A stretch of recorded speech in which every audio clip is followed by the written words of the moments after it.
may have just gotten an alert. We're just going to record this, so no panic or anything. Just want to let everyone know. Fantastic. Well, Edna, I will turn it over to you, but let me know how much support you would like from me on this.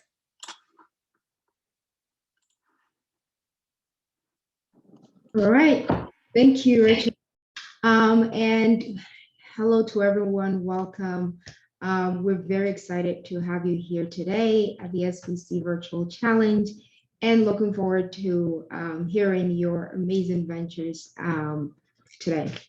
I will start off by introducing our judges. So we have 3 judges today, and I will just start introducing myself, and then I will let Evelyn and Adib introduce themselves.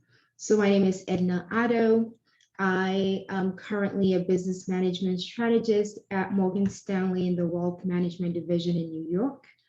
I have been with that firm about 3 years, but prior to that, I worked at in investment banking at UBS Investment Bank, both in New York and London.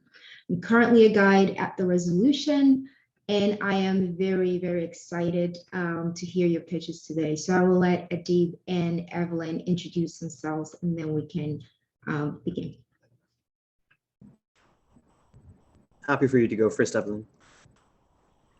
Oh, no, Adib, go for it. Thank you. Absolutely, sure. Hey, everyone. My name is Adib Chaudhry. I am speaking out of New York, where I work in finance. I'm an investment banker with Macquarie Capital, which is an Australian bank, and I focus in their financial institutions group. I've been with the firm for 4 years, and as far as Resolution, I've been involved for a couple of years now, and I'm a member of the Resolution Leadership Council, where I focus on community engagement, working together with guides and fellows. So I'm very eager to listen to your creative ideas and hopefully be in touch more as we go forward. Well, good morning, afternoon, evening, everyone. My name is Evelyn Chow. Like Adib, I serve on the Resolution Leadership Council, working to develop corporate partnerships for Resolution. In my day job, I work in asset management, so I invest in industrial and clean tech companies in New York. Have been really impressed by all the action plans that I've read already. I'm very excited to hear everyone pitch today, so thank you for your time and thank you for being here. Wonderful. Thank you so much to our judges, and we are all very excited for your pitches today. Just a couple of framing notes before we officially kick off. Teams are going to be presenting in the order of the judging packets. So that was the order that I read off earlier. So that's Antara, Pivot, Mamazitu, Facltech, and WEEU. There's a small chance that Mamazitu might have to punt a little bit later, depending on their access to technology. But unless we hear otherwise, that will be the plan. So you know when you're expected to pitch. Teams, you'll have 20 minutes total. And I'm going to say this before each pitch as well, but do make sure to sort of pay attention to the timing. You have 20 minutes total. We strongly encourage you to spend the first 7 minutes or less on your pitch and leave at least 13 minutes for Q&A. You won't have more than 20 minutes, so if you go longer than 7, it's just going to cut into the time that Evelyn, Adib, and Edna are going to have for questions. They're going to have a lot of questions. They're going to make some decisions as to whether or not you're going to be awarded a fellowship. So you want to make sure that they have an opportunity to ask the questions that they have. I'm going to be keeping track of time in the chat, so make sure to pull that chat up. Also kindly ask you not to use the chat for any other function so that we can keep track of time. I'm going to give you a bunch of warnings, so I'll let you know when like 5 minutes have passed, when you hit that 7 minutes, 15, when you're getting closer to that. So again, keep that chat open. I am going to cut you off at 20 minutes. It's not meant to be rude, it's meant to be equitable, that everyone gets the same amount of time. So if you have that chat open, you'll have a sense of when that's coming. Also, really importantly, at this point, you're not competing against each other. You are all competing for Resolution Fellowship, so we'll be determining today whether or not you're ready for the fellowship and whether the fellowship is right for you. So feel free to cheer each other on. They're not your competitors, just other people pitching today as well. And I know that this was framing for you previously, but just want to make sure to emphasize it again. Please make sure to spend the majority of your conversation today on how you're making the impact and not why the issue you're addressing is a problem. This stage in a competition, we know that you're addressing a real issue in your community. We want to know how you're doing it. So if you're, say, you want to make sure that people have access to clean water, don't spend 5 minutes talking about why access to clean water is important and 2 minutes on how you're going to make that possible. As you can talk quickly about the issue you're looking to address, but make sure you spend the most of the time on how you're going to address it, because that's the thing that Edna, Adib, and Evelyn are going to want to assess and have more information on. We'll ask you, if you're not pitching, to have your audio and video off. That's just to allow for everyone to see each other. If you're pitching, for you to see the judges and vice versa. And again, I'm going to give a little bit of framing before each conversation. I will cut you off once you hit that 20 minutes. But best of luck. We're very excited. And with that, the Antara team, you want to go ahead and share your screen and signal when you're ready to go.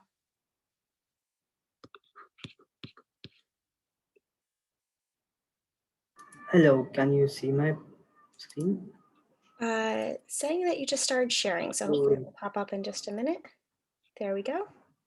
Great.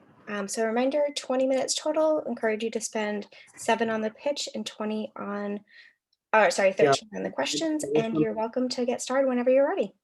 Yeah, there's some issue with the laptop. One sec.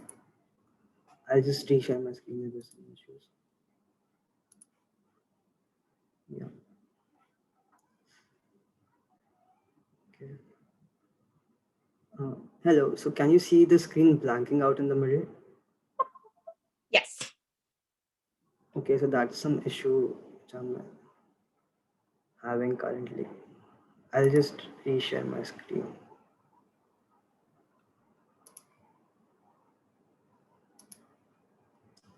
Yeah, can you see the screen? Okay. We can. No, it's actually blanking out for me, the screen. Oh, okay. Have you sent the pitch? Would you like someone at Resolution to share their screen and advance it for you?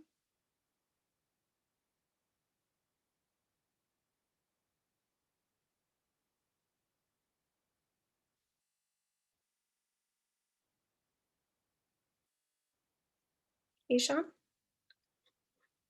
Looks like he may have frozen. Just give you a minute here.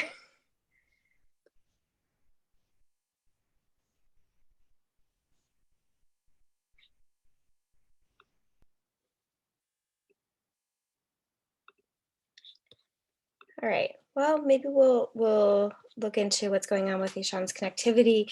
Can I ask actually the pivot team, would you like to go first? Again, the same framing, you've got 20 minutes total, 7 for the pitch, 13 for the questions. Yeah, Ishan's a university friend actually. He's been facing a few issues. He'll join in as soon as his internet comes back.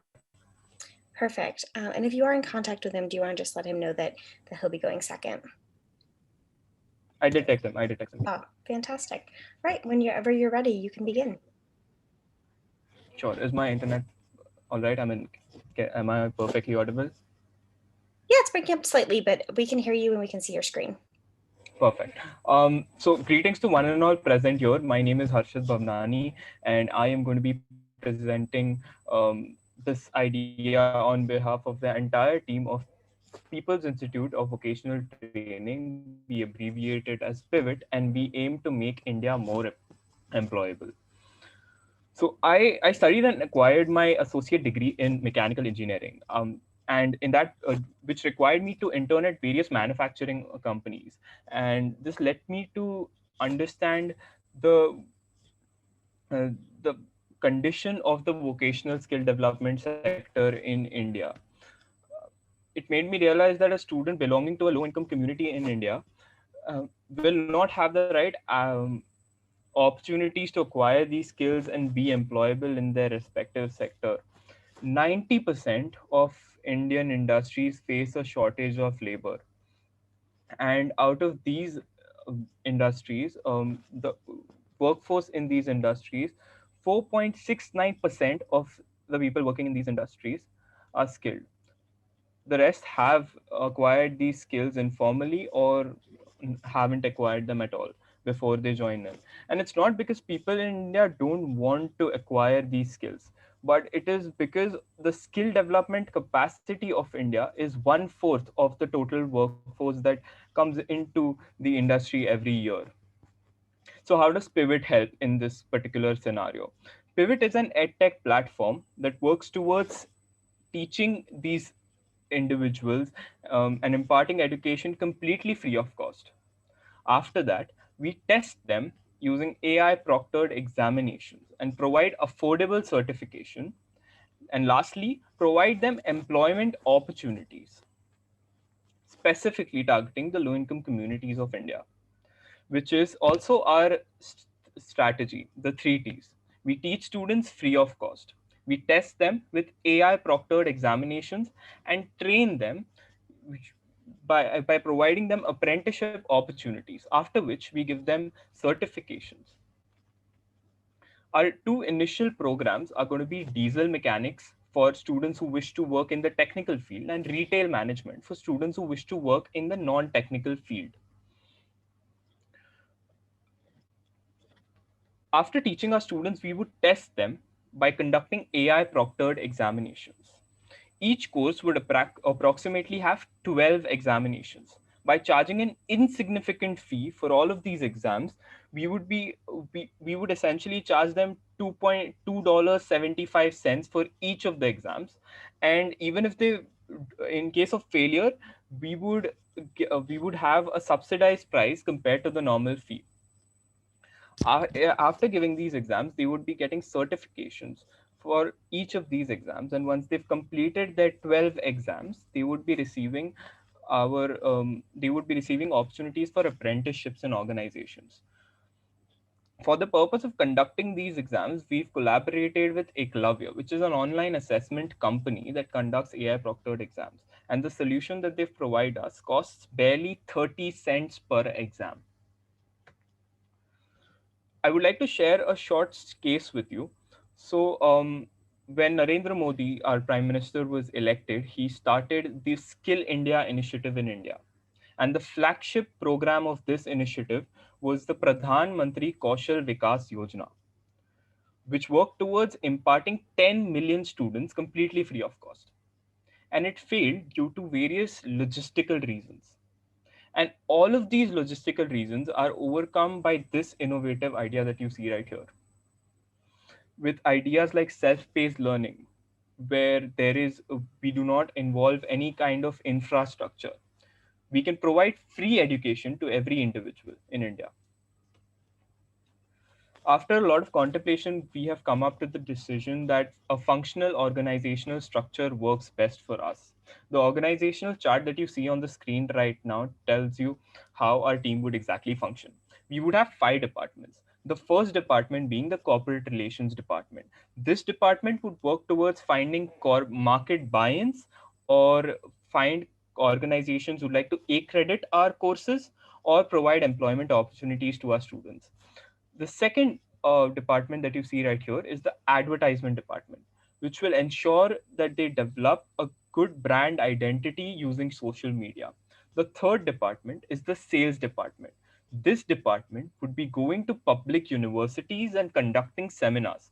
Now, in these seminars, students would be taught about why education is important and how vocational education could change their lives, as opposed to just leaving school, which is leaving education after school, which is what they do most of the times in India. The tech team would be developing our web application, it would be maintaining it, and it would be expanding it in the future under the leadership of Just Damani, who is our CTO. We've also developed a prototype of a website which can be viewed on pivotindia.org. The media team would be recording lectures and would be editing them as well. So, for the purpose of curriculum development, me and my co-founder Amal Kakde, we will be working with university professors, and we will also be working with industry professionals in order to develop a curriculum that serves the need of the industry. Simultaneously, the web development team would also be developing the website to support our ambitious plans. and the corporate relations would be acquiring market buy-ins. In the meantime,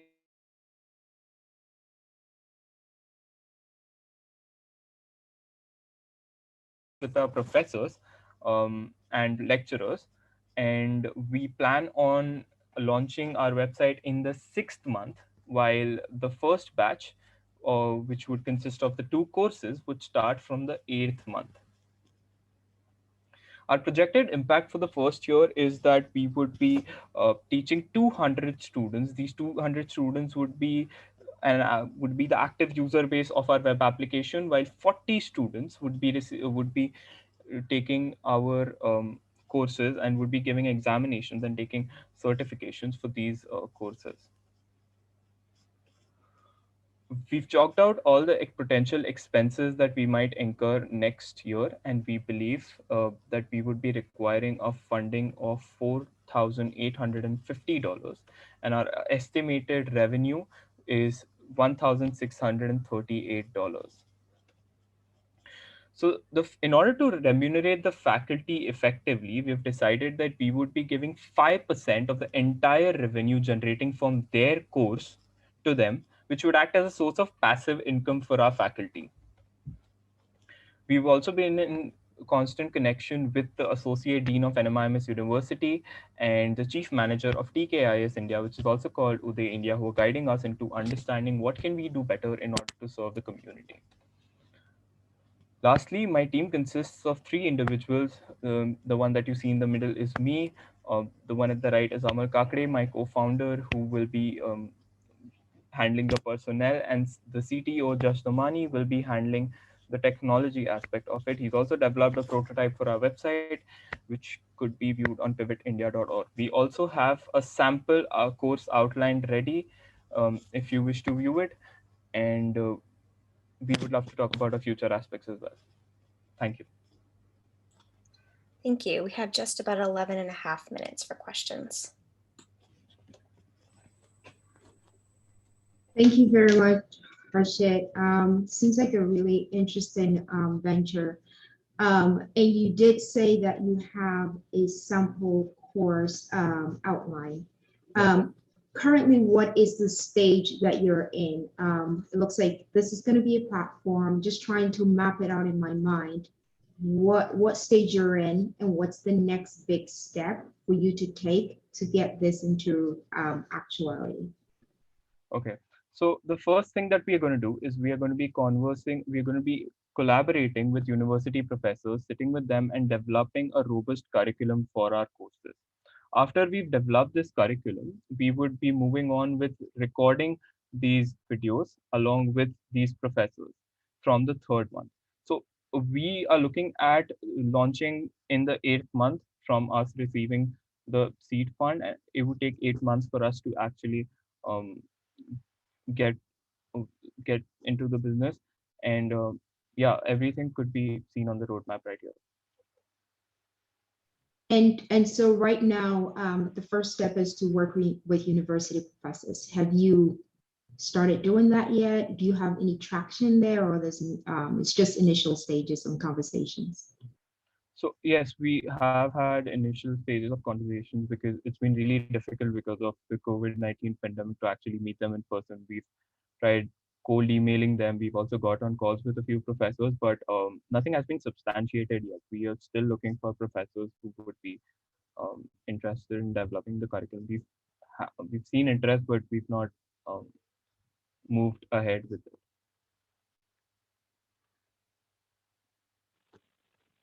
Harshit, this is Evelyn. I was hoping you could address a little bit more in the accreditation process and then ultimately connection of your graduates with employers.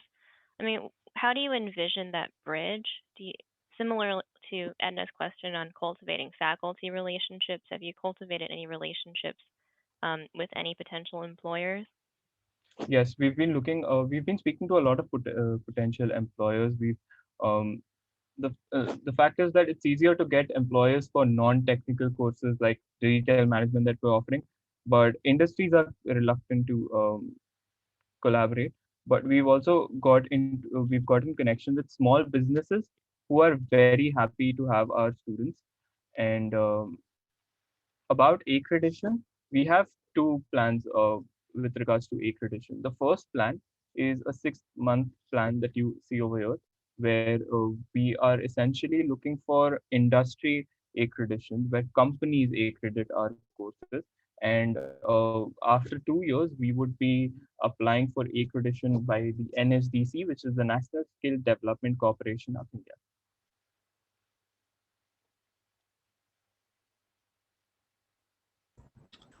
Hey, Harshit, this is Adib. I appreciate your response there. One question I have is, from any of the industry companies that you've spoken with, have they expressed that they need anything more than just the virtual accreditation? Is there any need for any hands-on experience before they can be considered ready to join an apprenticeship? So the problem with India currently is that the vocational courses in India do not really provide um, hands-on experience. And for the purpose of hands-on experience, the companies have to train these individuals in order to receive them, in order to have them in their workforce. So instead of that, what we're doing is we're providing them with better quality education, and then we would collaborate with these organizations which would provide them with apprenticeship opportunities such that they train them and they would employ them if they wish to, if they see the right potential in them. So it would be, we would essentially help them with the external apprenticeship opportunities which could turn out to be PPOs.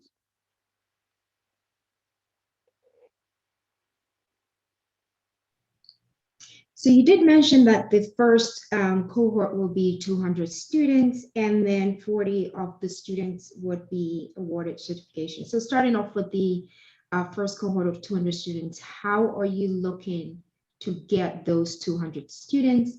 And then why do you have 40 as a number for certification and not everyone? So we do not restrict our students to take certification. Certifications would surely help them in order to get apprenticeship opportunities. But what we want to essentially do is provide free of cost education, which is our main motto. Coming to the part where why would only 40 students out of the 200 students give accreditation, because this would not only just work towards giving them accrediting them, but also aiding students who are actually pursuing vocational courses to study using better resources in India. And about the accreditation, about the certification part, we would we are having really conservative figures right now where we consider that not many people would be interested in the certification, but this would definitely increase as we receive credibility in the market. And we would only have 4 months, as you can see, for our first batch in the first year. So in 4 months, we do not believe that more than 40 students would be giving all those 12 examinations and receiving certification, which is why the number. And how you get in the 200 students? Universities, cold Yeah. calls, or how? So, as I said, the sales team would be going to public universities, public schools in India, and would be conducting seminars explaining them what they could possibly do if not go to college, because a lot of students in India leave school and do not pursue college, um, because specifically because vocational education in India costs 60,000 rupees, which is 50,000 rupees, which is $683, and our course would do the same thing for $33. And this is precisely the reason why most students would want to study our courses. Also because they're self-paced. People can work along with studying our courses. And we would enlighten students about that. And so they would be interested in studying with our courses, which is what our plan is, to cold email, cold call, use social media as a platform. We have an advertising team which starts from the third month until the last month. And lastly, the sales team, which would conduct these seminars and also take feedback from them so that our subsequent courses could be better. We have a plan of having these 8 courses um, after 2 years. Once we have an established user base, we would be having, this is the future plan. And Harshit, who are your main competitors right now? I mean, I know you mentioned part of the reason for this venture is that there are very few vocational training programs in India, but surely there must be a few. So who would you kind of identify as being the main competitors? So I would say that vocational training centers in India are our competitors in India, because we clearly will have a better faculty teaching than most of them. And unfortunately, India does not have online platforms that provide vocational training, which is where we are having a very novel hand over them.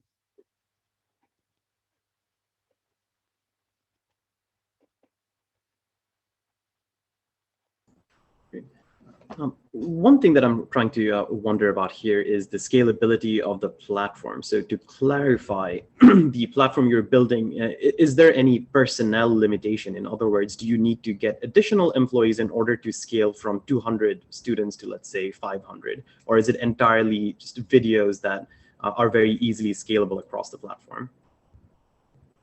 I mean, if you look at diesel mechanics is a course which will have, say, 200 videos in total across all the courses. This is a program. So turning and fitting might have 40, 50 of the same videos that diesel mechanics has, because the syllabus is kind of overlapping. So expanding to newer courses would not be a difficult job and would not really require a lot of personnel.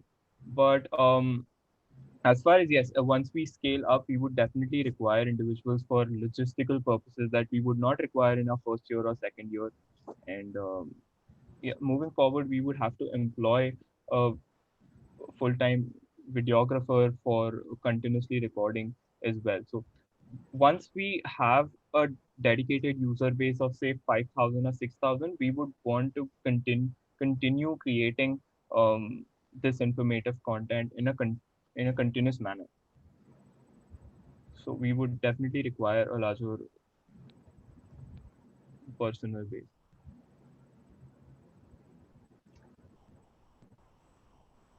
And quickly on the budget. How long is this budget for, and kind of are you facing it in terms of how long is this for? Is this a year, 6 months? Can you quickly go over the budget? This budget is for 8 months, starting off with the curriculum development, ending at the start of the first batch, which is where we actually start earning our revenue. So the Eklavya, the online proctoring company that we've collaborated with, would charge $200 for 500 exams, and we expect 480 exams at least to take place. And web development would charge $850.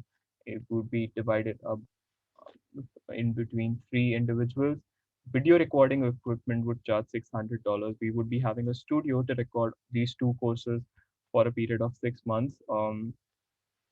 We would also be paying our lecturers $1,000, and our professors who would be developing our courses, they would also be helping our students on our discussion forum on the website.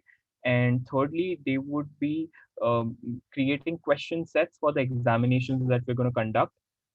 So the professors would be getting 5% of our total revenue, which would act as a form of passive income for them. And web hosting would cost $100 for 2 years. We would be coding the website in HTML. The backend would be in NoSQL, and we would be using a shared server. Videography would cost $400. Sales team would be given $200 for any logistical purposes that would incur when they go to public schools. And corporate relations would be given $400 as a remuneration for the department. Advertising would essentially use their funds of $300 for promoting our posts on social media so as to build a brand identity for ourselves. And lastly, miscellaneous costs for any sort of furniture that our studio would require, or the registration costs, or the legal fees that would be required to register a company. Okay, thank you. That is time. Thank you so much for your presentation. Ishan, how is your connectivity? Yeah, it's fine now. It's fine now. Okay. Great. So you're going to be our next team to present. Just give us a moment to reset and you'll be able to share your screen. As a quick reminder, you have 20 minutes total. I'm going to be keeping time in the chat. Encourage you to spend the first 7 minutes or so or less on the presentation, leaving about 13 minutes for questions. Evelyn, Edna, Adib, once you're ready to go, Ishan, you can go ahead and share your screen. Okay.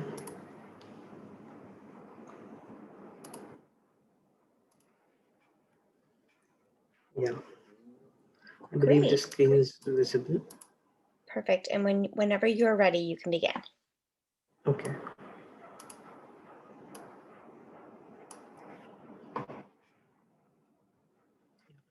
Okay, so I'll begin now. Hey everyone, I am Ishan Bahalkar and I'll be presenting my social venture Antara today. So as you can see, there is quite a few things written on the board. There is global warming, hygiene, water pollution, malnutrition, and all these are UN recognized social issues. And today, which is the World Environment Day, it becomes integral for us to help mitigate these issues. And Antara is doing its part by raising awareness for these issues. And not only raise awareness for these issues, but also increase the understanding of each of these issues. So now how do we do it? So let's find out. So firstly, Antara curates kits for each of these topics, and we plan to use visual kinesthetic learning, which is a learning technique, to help designer kits. And we believe that this would help children retain better, believe that this would help children understand the concepts better, believe this will also keep them more interested about the topics. And Antara would use some of the profits it earns from selling these kits to actually donate our kits to the underprivileged sector as well. So this is what a kit would ideally contain. So first is experiments. So the children will perform these experiments and understand the topics better. And we have a booklet. So this booklet acts as a guide to these experiments itself. Then the booklet also acts as a textbook. And the textbook would be basically very visually appealing. It will have graphic images and visual scenes to actually help them understand the concepts better. And finally, we would have a video guide. So this video guide would basically be a step-by-step guide in case the students get, start get some experiment or something. And this would also help parents or teachers guide them through the experiments if they want to. And this is a sample kit which we made for hygiene. So this would mean there is a kettle experiment which we did. And there's a balloon experiment where a balloon is blown up by, like, basically using yeast. And this is a virus paper model you can make. Then there is a grow bacteria at home experiment. And we can do many more such activities and experiments with our kits. So this is a sample like list of the materials we would include in our kit. So as you can see, they're very basic items. You might get them at home as well. But what we do is we collect them and we have a comprehensive kit ready. So once you get the kit, you are just opening the kit and starting the experiments instead of going and picking out these items. And this also helps with the motivation for them, that they get motivated to do these since you have the items provided to them. And our kit, why our kits are different is that our kits are curriculum related. So we are closely related to the curriculum which is taught in these schools. And we believe this would help them have some familiarity with the topic itself, and also help them in their school work as well, since we are teaching them similar topics. And we also plan to be away from virtual learning, as this is something which we don't believe would help them learn better.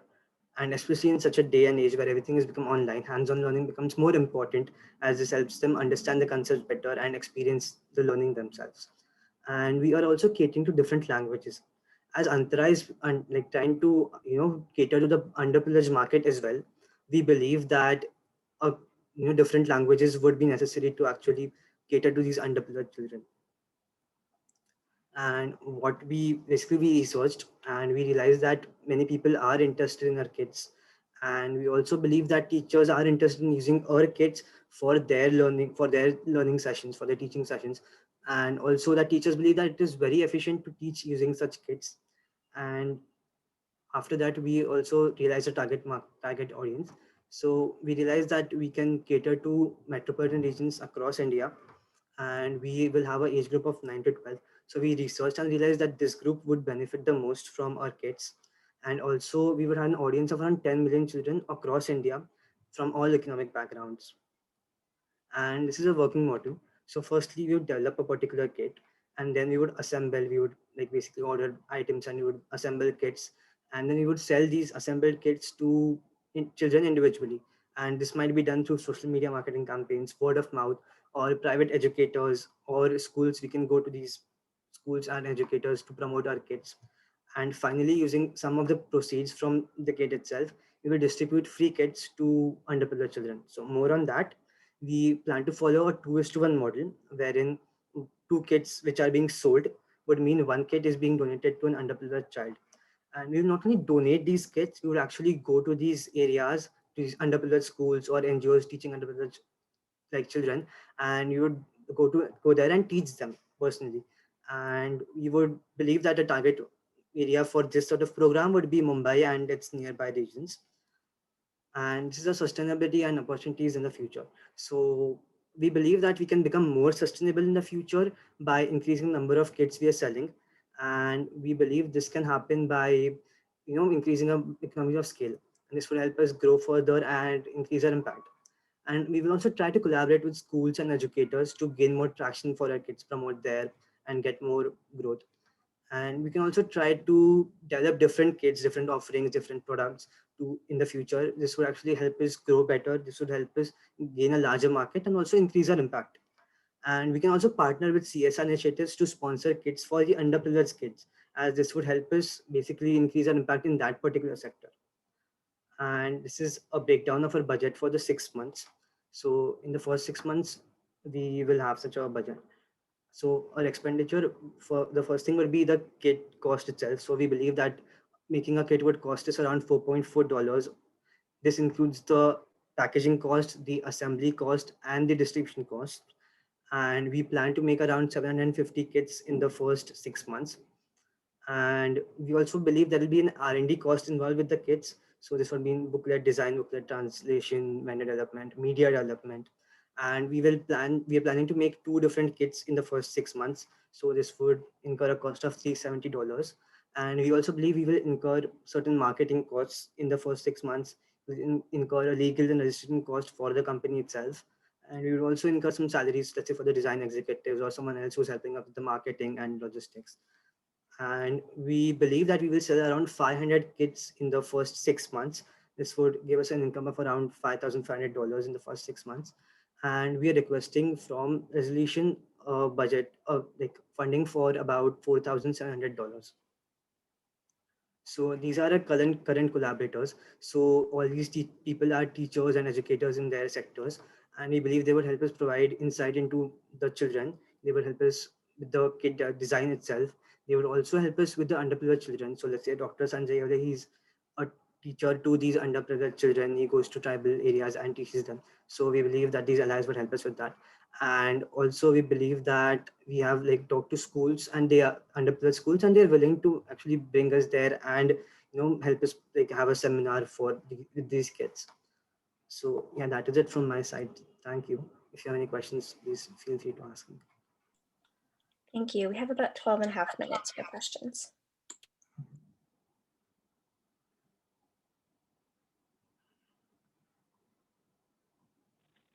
Hey, Ishan, thank you for this presentation. So I was wondering if you could go into more detail about kit R&D. I see a few of your collaborators are professors or educators themselves. How do you plan Yeah. to assess the linkage between what the kit is teaching with the principles or ideas that you're trying to communicate?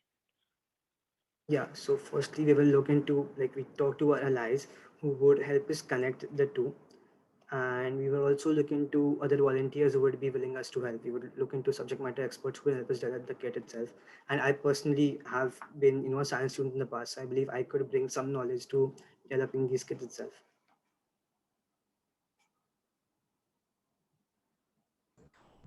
Hey, Ishan. One more question. I'm trying to go a little bit more into the partnerships that you have with schools. And have you explored how these products can be marketed in the future if schools are willing to make it part of their curriculum as well? And have you had those conversations with some of those teachers? Yeah, so I've talked to a few teachers who are willing to actually inculcate this in their own teaching sessions, but we are yet to talk with major schools into like when they want to inculcate in their curriculum.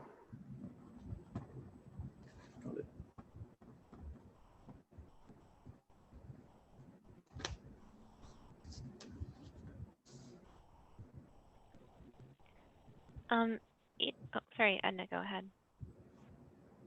I was just gonna ask a quick question about what I understand is that it looks like there's a two-pronged approach to the sales. So there's one that goes to the regular market that gets sold. And then the other part of it is to underprivileged schools or kids, and that is kind of funded from what you sell in the regular market. Can you talk a little bit about how you're going to finance the ones that are going to the underprivileged schools? I know you did say that for every 2 that's sold, 1 goes to those schools.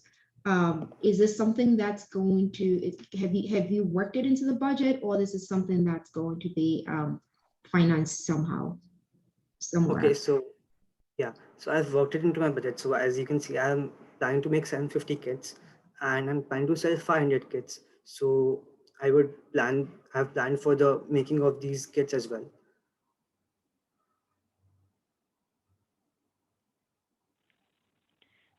So actually, I wanted to pick up on that thread a little bit, Ishan. So Yeah.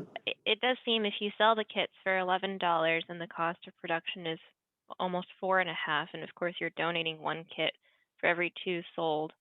How do you think about that $11 cost to your core demographic?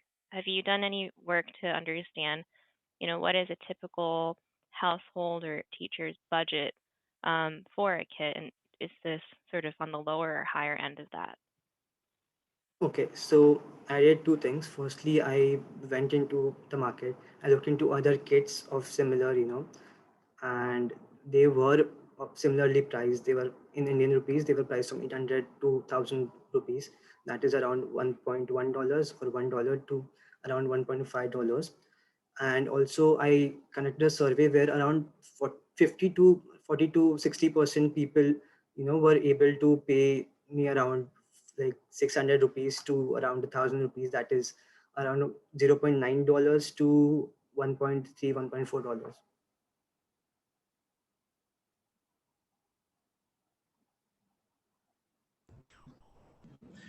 Ishan, have you done any market testing on the product itself? Have you, in other words, has there been a sample of children who has played with these experiments, and have you seen that there is a big demand for this kind of a kit?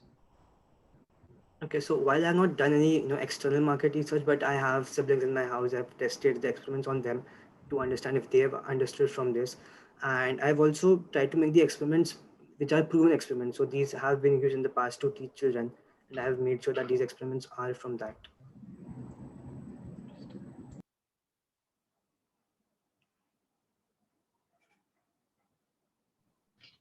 Sorry, just getting back to the budget again.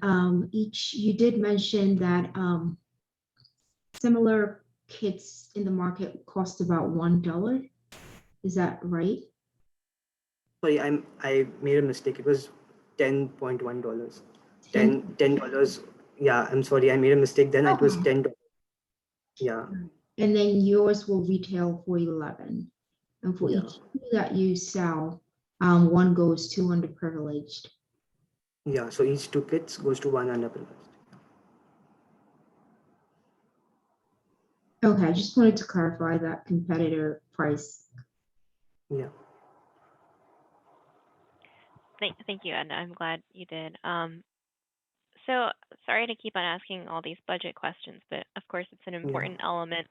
Ishan, could you give us a sense of kind of the timeline, of how the budget would be used versus the revenues that you expect to receive, noting just this is a 6-month budget. Your expected income more than covers your 6 months expenditures, but I'm not sure if that's an annual number or if it's aligned with the same time frame. Okay, so this is with the 6 months number, the income, but since we are expecting money from like resolution, because some like example, like the legal costs or the marketing costs or the development costs or the starting inventory cost would have to be funded somehow. So that is the reason we are asking for funding from the resolution itself. And yeah, so this would be our initial cost, and after that, let's say after 3 months or 4 months, we expect to get the revenue incoming.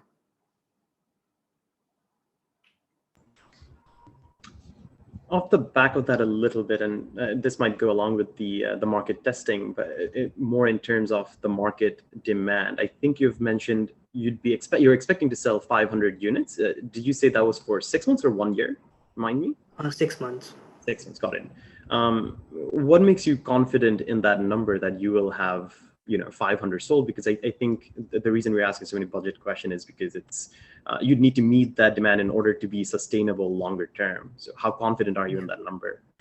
Yeah, so as I mentioned earlier, I did a market research and I realized that there are people who are willing to buy these kits. There is a lot of demand for these. I also went online and looked into other kits. I looked into their response, and it was good enough. They were selling more than what we have expected. So I believe there is a good enough demand for us to sell 500 kits in the first 6 months. Okay.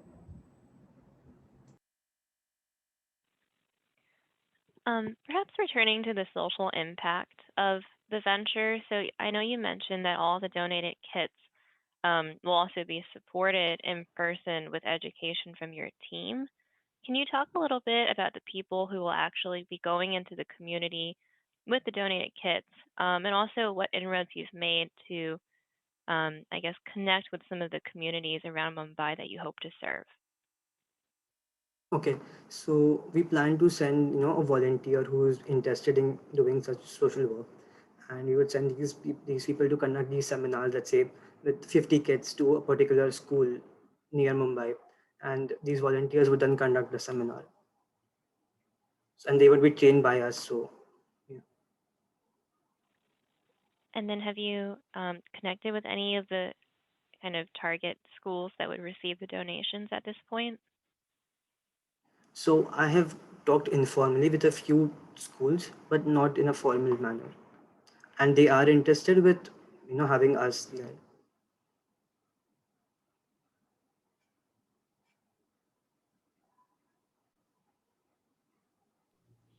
And for the sales model, it looks as if you're going directly into the metro region in India, and this is for 9 to 12-year-olds. Have you thought about, is that the only direct marketing or the direct sales to the end consumer? Typically, mothers or parents make decisions for the kids. How are you looking to get this product in the hands of kids by influencing the mothers to look at your product? If you're going direct to the market to the direct user or the parent, rather than, let's say, collaborating with the school where you know that the ready market is there. Just trying to figure out how you're going to navigate selling this product directly to a parent or a decision maker in the home. Okay, so one big thing is social media marketing, and Indian parents are on social media. Indian parents look into social media to actually look to see what is good for their children. We can also market, let's say, from Google Ads, and parents might just search for some kids related to this, and we can market with Google Ads, and they might notice our kids. And also there is, let's say, private educators. So there is a lot of private educators across India, and we can work with these educators to actually present our kit to their parents, to their students' parents, or yeah, or we can also go to schools and promote our kits. Yeah. Ishan, one more from me. I think that a lot of your products you may have, or the kits, you may have repeat users of the same students enjoying one and then going for another. So how many of these kits do you have at the moment? And do you think that you will be able to make enough new versions to be able to keep up interest amongst these students? Okay, so currently we have designed over 2-3 kits in a very rough manner, and we believe that the demand would start if, let's say, we have made 3 kits, we can make more kits on other social issues as well, and we have identified over 5-6 social issues. So this will help us at least make kits for, let's say, the next 2 years. at least. And after that, we can look into other avenues or other social issues as well. Or we can try to improve on the existing kits. We can try to include more features or more aspects into the existing kits as well. Got it. Quick follow-up on that. Do you currently have one team member who's supporting you in the development of kits? Want to make sure that do you think that you have enough support within your team structure that if you were, let's say, out of commission for a couple of weeks, would someone else be able to continue producing these kits? Or what are your thoughts there? Yeah, so as I mentioned, we have like 4 allies who will help us with the development of these kits. And I do have one team member, but I do plan to hire 2 more, one with marketing and one with distribution. So they will help me with like, making these kits and marketing these kits, even if I'm out of commission.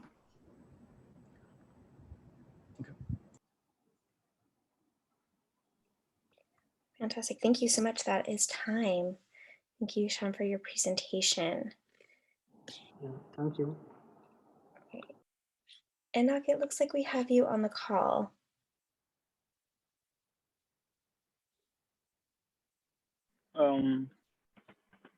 Yes. Hi. Fantastic. Glad to see that working. I'll give you a couple of moments to prepare, and I'll give you some framing. Just to confirm, you'll be the only one pitching for the fellowship? Yes. Okay. So you're the only one pitching from your team. I know that you were having some issues joining us before, so I just want to make sure you have all of the information provided to everyone. You're going to have 20 minutes total.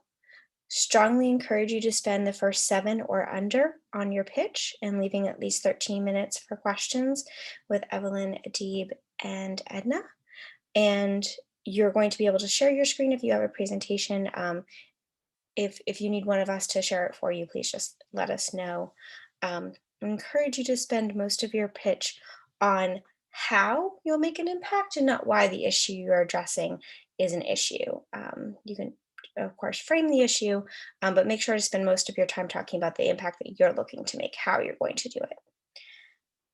Right. And whenever you're ready, you can begin. Yeah. May I share my screen? You can, and also I forgot to mention as well, I'll be keeping track of time in the chat function. So if you have that open as well, you'll be able to see how much time has passed and how much time you have left. Thank you. Great.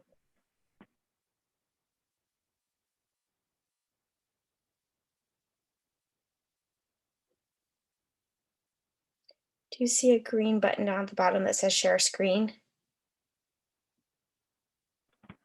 Yeah, it says host disabled attendee screen sharing.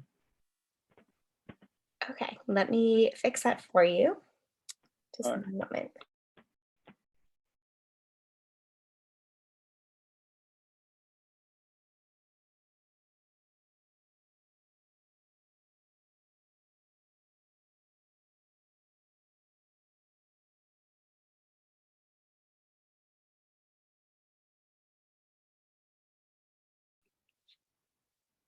Sorry, I have to get our host to give you permission, so it might just take a minute.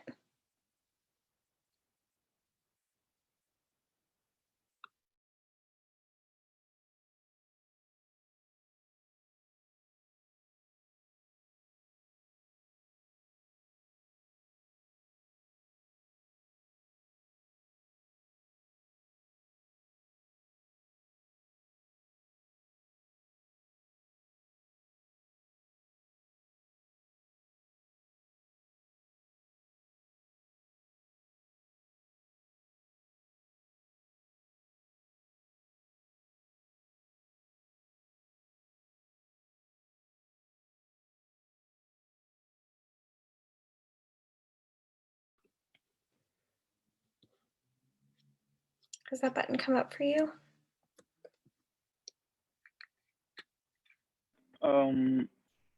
Let me try again.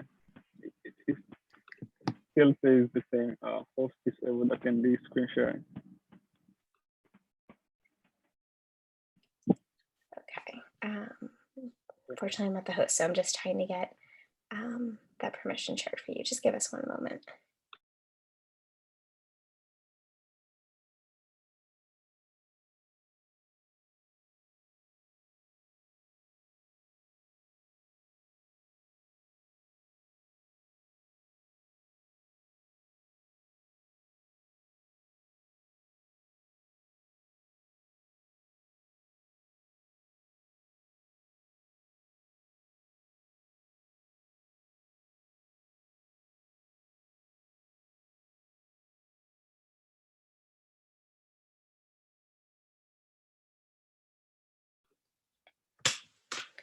So I'm waiting for Toby to do that. Enoch, do we have your presentation? Might someone from Resolution might be able to share it for you. I did. I sent it via the email. Okay, so let me go see if I can Yeah. find that. Yeah. I mean, I can as well forward it to you right now if you.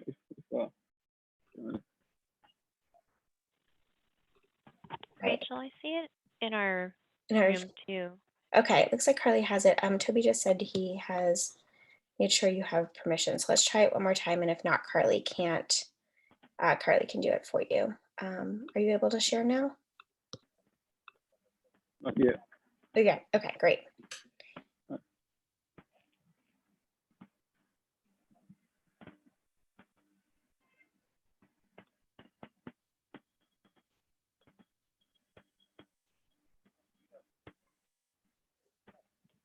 Okay. Are you able to share now?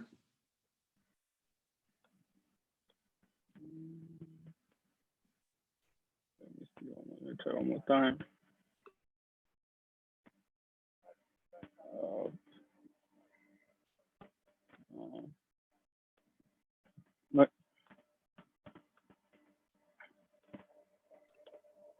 Not yet.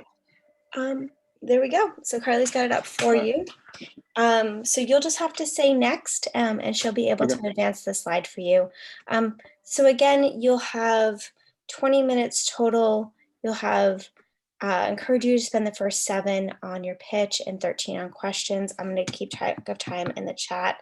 Just say next, and Carly will be able to advance the slide for you. And if you need during your question time to go back to anything, just let her know what slide, and we'll pull that up for you. All right, and when you're ready. Thank you so much. Yeah. Thank you so much. So this is Mama Zetu.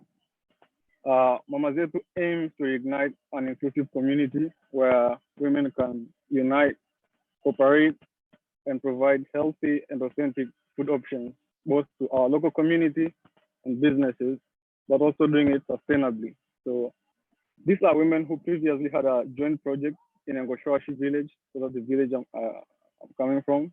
So they used to grow vegetables together, and like they marketed their vegetables, and they used to run it very successfully. Unfortunately, the river dried out permanently, so they've been struggling ever since. They tried a couple of other projects together, but most of them failed, and mostly it was because of 2 reasons. One, they lack financial literacy on how to handle their finances, but also most of them, they're running their projects on like very low budget, so they couldn't sustain.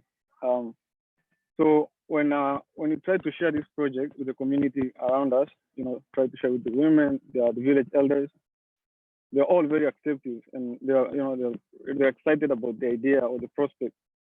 And we expect through community meetings, social campaigns, women groups, so much known as Vikoba, coupons, membership benefits and bonuses, and other incentives will keep our members, engaged and also expand our market outreach. Next. So our solution model is based on main 2 parts. So the first part is more of like education, financial literacy, and entrepreneurship training. But also we plan to start a community farm here together. So to start with, we're going to start with a dairy farm. So we're planning to raise Frisian breeds. And then in the long run, we plan to have vegetable garden, poultry and pig projects. And the reason we've chosen Frisian breed is because they have a very long milking period compared to the local breed. It goes up to 10 months in a 12 to 14 window. Next. So with an expected 4% annual GDP increase in Tanzania and 5% annual urbanization every year, International Livestock Research Institute projects a 600 million liter milk shortage by 2022. So it's really creating a big sectoral challenge. But also FAO indicates that Tanzania has 155 liters supply gap per capita every year. So the amount that's demanded and the amount that's supplied, there's still a gap of like 155 liters every year. So with our project, we plan that by the time we successfully run, because of the breed, as I said. So they have like, they produce up to 10,000 liters a year, unlike the local breeds that we keep in our homes, including my family, where they produce 180 to 500 liters a year at max. So by the time when we're producing at, let's say, 50% capacity, we'll be able to raise revenues up to $2,500 a year, unlike $250 when the local breeds running like full capacity. But also in terms of like rate of return on investment, we're looking at 58.7%. That falls in the 5:1, which to us is actually a big return on investment. Next. So our business model runs this way. So our key partners, the partners that we already sure of, we have BFA, CDCU, and the veterinary labs in Arusha, which are always inviting people who deal with this sector. And through the resolution, we hope that you'll be able to help us, get these new connections. AG results, they are outstanding. SMZ, it's a Dutch trade firm in Tanzania as well, dealing with this sector. And in terms of like our business channels, we're looking at B2C, local buyers, households, but also mainly we're looking at B2B, companies, big companies, dairy companies, and exports. And if you look at the revenue streams, so we have like the expected revenue streams. Like these are streams that the moment we start our businesses, we can always apply to Tanga Fresh and MCC and Fido. So these ones, if you can produce certain liters a year, you automatically qualify to supply to them. So with our threshold, we'll definitely be able to supply to Tanga Fresh and MCC. And then the bottom one, School of St. Jude's, cemeteries, these are the ones that we appreciate if the resolution introduces us to them and see how we can leverage them. So our timeline is divided into short-term and long-term plans. So our short-term plans is, it's more of the kickstart, the registrations and getting the members. In the long run, in like 10 years, we plan to recruit professionals, have our own packaging plant, and also scaling outwards and extending to other regions. Next. So our budget, we try to split it into two. So we have like the fixed assets. These are like our initial investment, the non-recurring expenditures. And then we also like the recurring expenditures, like animal feeds, and we've divided them in 6 months plan. And if you look at the price for Frisian cows, we've chosen to start with 3, in the sense that 3 Frisian cows substitute like 27 local breeds in terms of like milk volumes. But also it's that point where we'll be able to enjoy the economies of scale with dealing with that number, unlike 1 or 2. Next. Is the noise. So whatever you're seeing in front, that's our surveyed land. So this is where we're going to conduct our project. So it's surveyed and mapped, but we also have like 3D prints just to show us how it's going to look in like the next 5, 6, 7 years. So we're really looking forward to it. Thank you.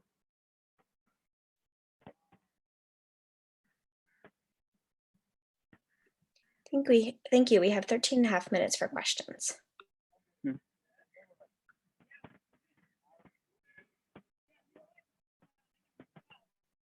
Thank you very much, Ina, for going through this.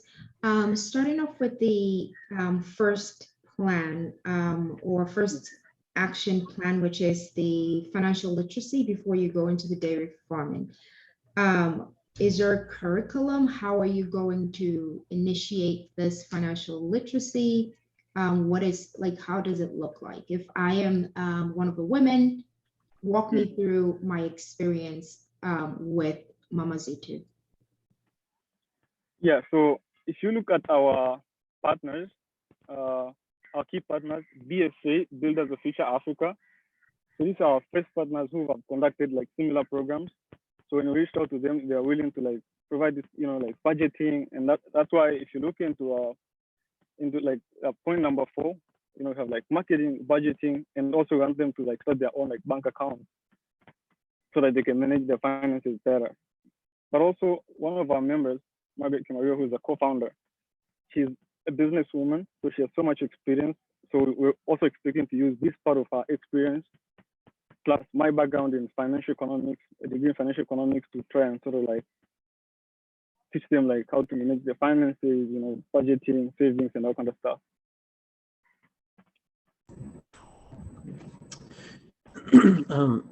The question from me, Enoch, is since you were targeting specifically towards women, are there any concerns or responsibilities that may prevent some of these women from participating in the venture? And is there a way that you can help to address those concerns?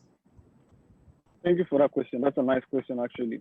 So before we looked at this, we also thought of that, but also we came to realize we're not doing this for the first time in terms of like gathering women so that they undertake this project. You know, initially they used to gather themselves and worked on the vegetable garden. And then later on, they started their own poultry, they worked together. But also, I come from a Maasai community where at this point, like most of the men are very like aged, so it's the women who actually bring food on the table. And our target is to start with 15 women.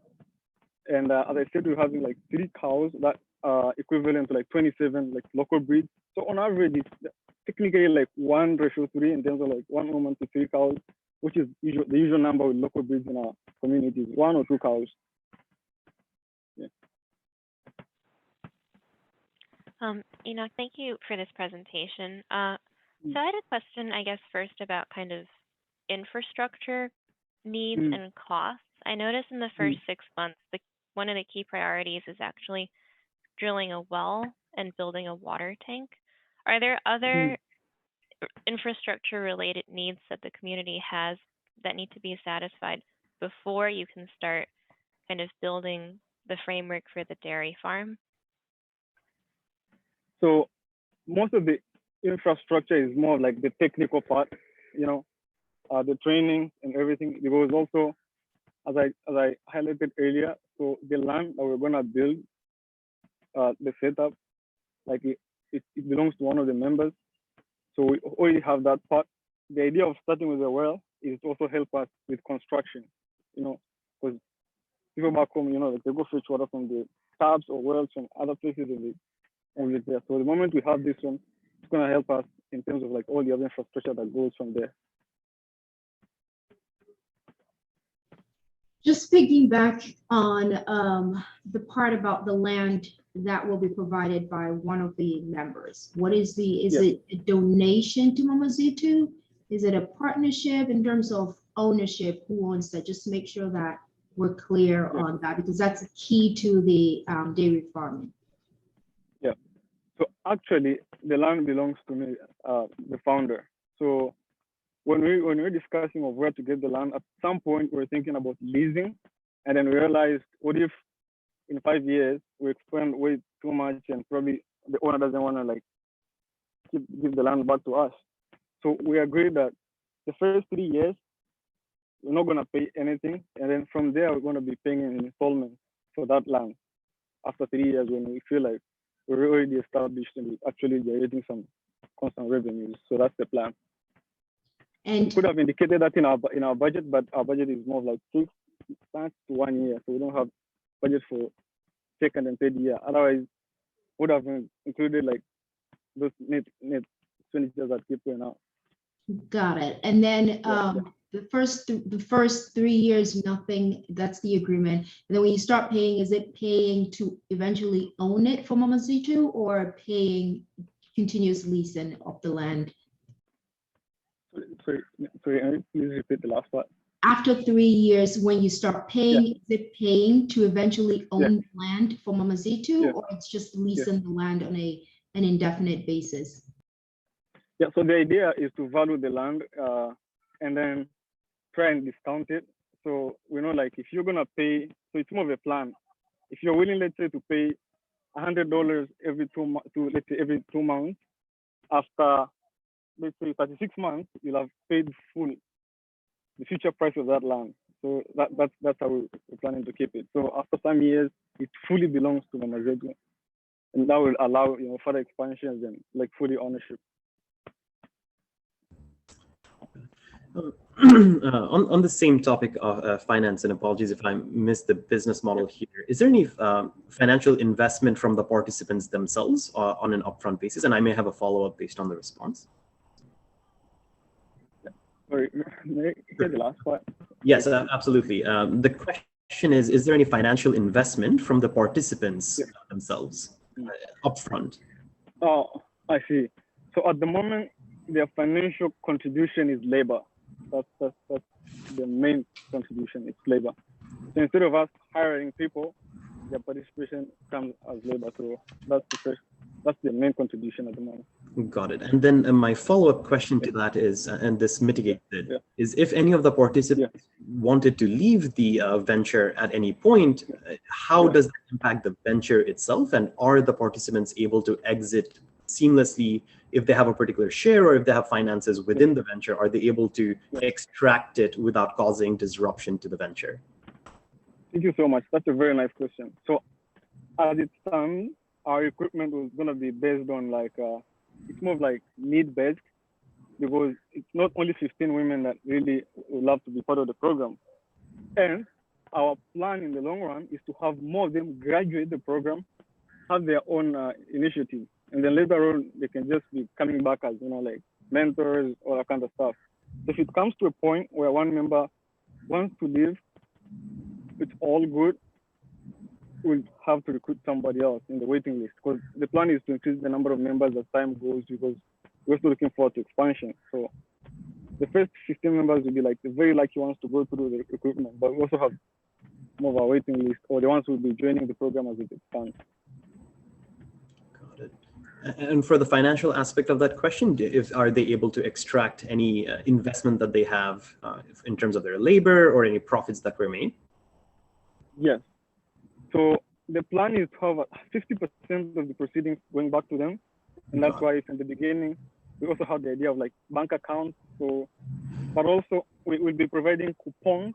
So these coupons will be given to mothers with children every end of the year. So they use the coupons to buy uniforms, stationery and stuff, to make sure that it actually goes to serve that particular purpose. So that's the plan. Got it. Thank you. Yeah, sure.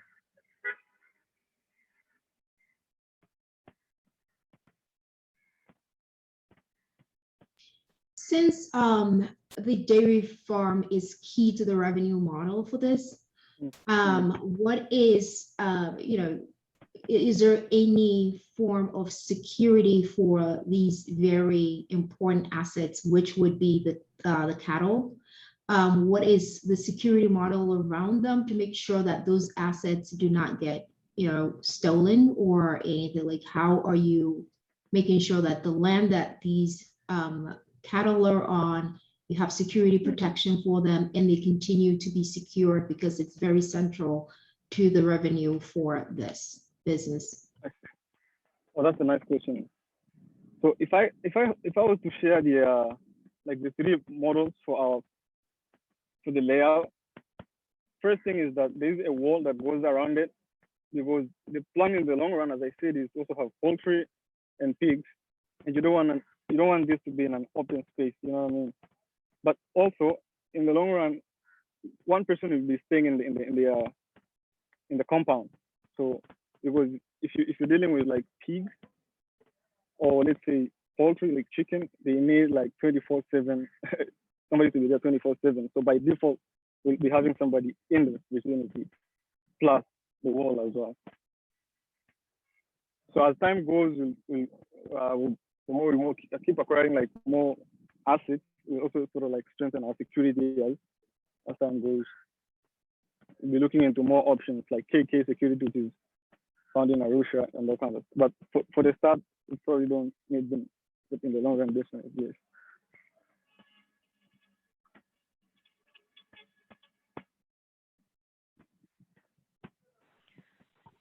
Enoch, could you address a little bit about kind of the progression of population penetration over the years? So I know you're kind of starting out at 11% within 2 years, half the population in 5 years. What kind of drives that recruitment and participation? Yeah, so our main target at the moment, as I said, so we have a big population that we know definitely would like to be part of the program. But what we're doing for start is to actually deal with the ones based on a need. Person A has a bigger family. She has 3 children that need to go to school. So that's like our first criteria. But also, we look at those who've always been part of this program in terms of like commitment. And then as time goes, we're going to be recruiting more because we also expect to like sort of like expand exponentially in terms of like, if you have an extra cow, you have like 3 more people or even 5 people. So the start is going to be less, like 11%, but as it goes, the moment where we have like, we're enjoying economies of scale, our cost structures are going down, to be able to recruit more, but also by then in life, we'll be more established in that sense. So it's going to be in that manner. Sorry, I guess part of that question I should have clarified also was that one of the most expensive line items you have is acquisition of new cows, right? So I guess I'm wondering kind of the step function required to get to half penetration of the population. Yeah. So like if you start with 3 cows, right? If they expand, if they reproduce, let's say 2 more cows per 1 cow, you know, it sort of like expands like a tree diagram. So the first start is where we're limiting to that number, but after that, we have room for people to increase in a bigger rate than the first few steps, if I've answered your question. But also like with these Christian cows are expensive, and that's why actually not so many people afford them. So we also choose to start there and let them expand as our own cows instead of buying them. That's why, and also like the Christian cows, that takes big percent of like the first fixed cost, you know. But after clearing with the fixed cost, that means we have more revenues, we can recruit more people, but we also have like the project is bigger in terms of like our own cows, and we can recruit more people. So that's our way of thinking about it. Okay, that is time. Thank you so much for your presentation. Thank you. Our next presentation will be Facltech. If you want to go ahead and set up, you should be able to share your screen. Of course, if you have any issues with that, please do let us know. I'll be keeping track of time in the chat. As a reminder, you have 20 minutes total. I encourage you to spend 7 or less on your pitch and leaving about 13 for the questions.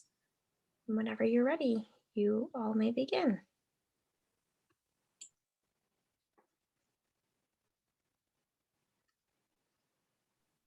Thank you. Applying for international colleges is an overwhelming experience for students in Mozambique. I was in a conference outside my village when I learned about the African Leadership Academy. The application process was probably easy to navigate for students outside of Mozambique, but for me, it was very hard.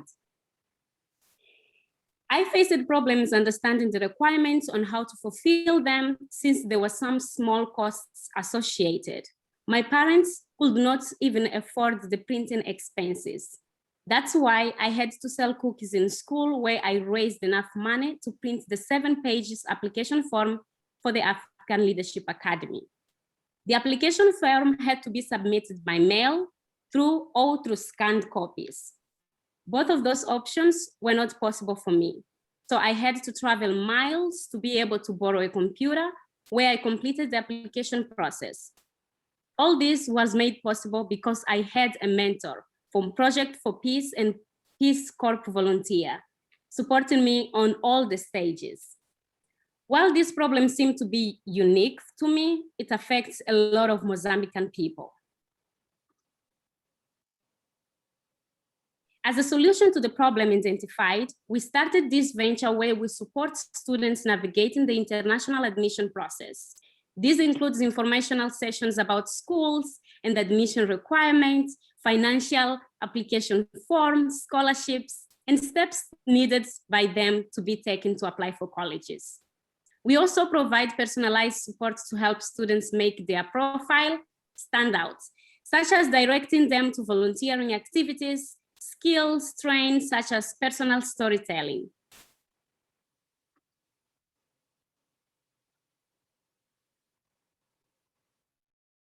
Hi, now I would like to give you a quick overview about the market that we're entering. We did some research and we found out that there is a low participation rate of Mozambican students in international universities, differently from countries such as Ghana, Kenya, and Zimbabwe. This validates our first assumption that there are not enough similar programs in the country able to fill out the existing demand for the work we do. This means that we still have a huge market share to explore, since college guidance program led by private school, government, and embassies only benefit a small portion of young people in the capital city who oftentimes are financially privileged.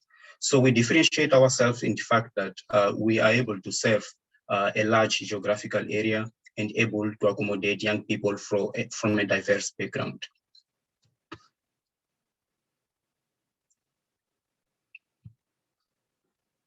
In order to validate our idea, we conducted surveys across the country, and we launched 2 pilot programs that gave us a clear picture on how our organization might work on a large scale of activities. For instance, we partnered with Willow International School for a series of workshops on college admission.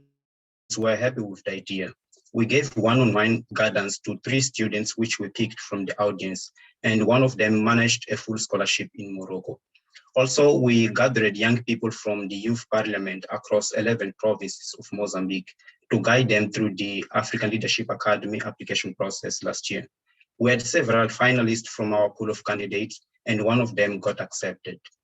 While this gave us a good prospect about our future success, we carried some lessons which will be useful in refining our project further. For example, instead of working with more than 100 students like we did last year, we plan to work with a smaller number of students and include more volunteers to support us in the revision process of individual application, which was one of the biggest challenges we faced last time. Based on the feedback we got from the judges last time, we decided to attach a fixed commitment fee of $5 in order for students to access our program.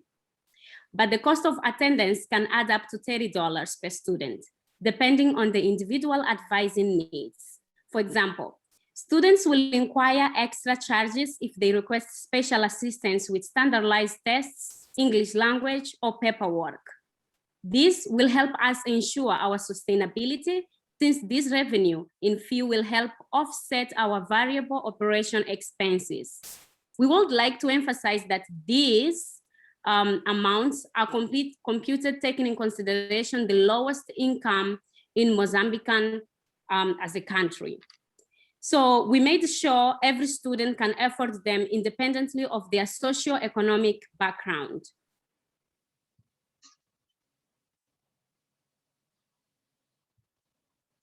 Now, I would like to walk you through our budget for the next year. So based on feedback also we received, we have adjusted our budget to reflect new changes which we adopted internally. For the coming year, we have projected about $3,500 in total costs and an income of $650. This yields a deficit of about $2,800, which can be offset by the amount that we will be asking today.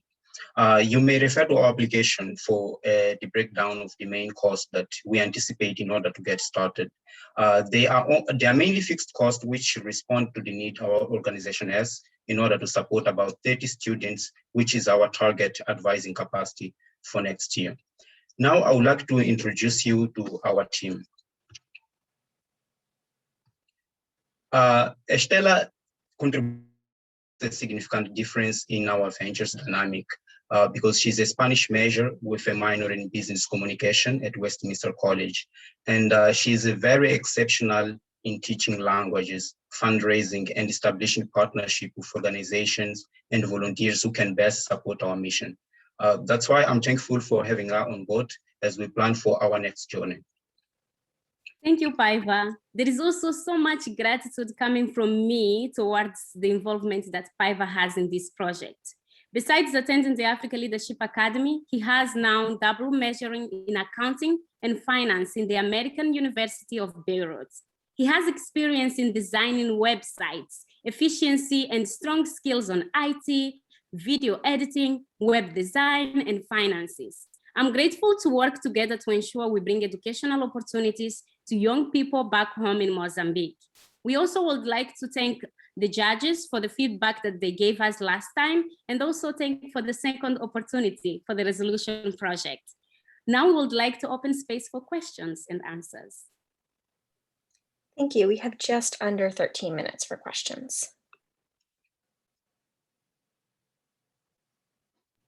Thank you very much, Facltech, for this. Seems like a really interesting project that you have there.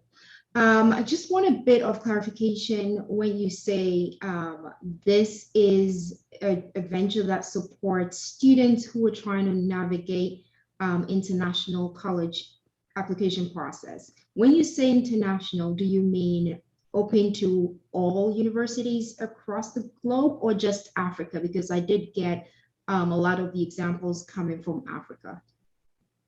Yes, our main focus is in the continent, because countries such as South Africa, that they have the African Leadership Academy, and we both have experience to go there.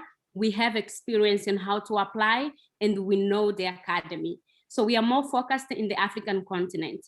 But for those students who are also interested outside, they can also join and we can help, but we are focused in the continent. Great. And then so just off the back of that, in that case, I did hear one of the schools that you mentioned that you actually had some sort of traction on was an international school. Is it, are you focusing when it comes to the schools on international private schools or underprivileged schools? Like, what is your partnership with the schools and how are you approaching this? Is it any school at all, or you're going first with, let's say, international schools where students can potentially afford them more easily, and then you kind of scale it down, or how are you approaching the schools as you partner with them? So basically, we target like people from remote areas who don't have like access to quality education. But also we plan to work with international schools because they have people who have ability to pay. So basically the income that we will generate from those students who are able to pay will be channelized to those students who are not able to pay. But we target all the students in general, but our main focus goes to those students who come from remote areas. And when it comes to universities, we are kind of training them how to apply for scholarships, because most of them come from a low income. So these universities in the continent that have scholarships, and then also how to raise money for them to pay school fee.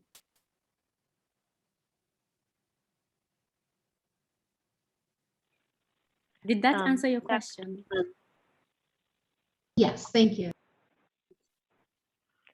So Facltech, thank you for this great presentation. I guess I was hoping you could talk a little bit about scalability and expansion. So I do think it makes sense to kind of start with 30 students. You can really have like a proof of concept on how all of this can work. But going forward, how do you envision, I guess, kind of scaling up the venture, and ultimately what kind of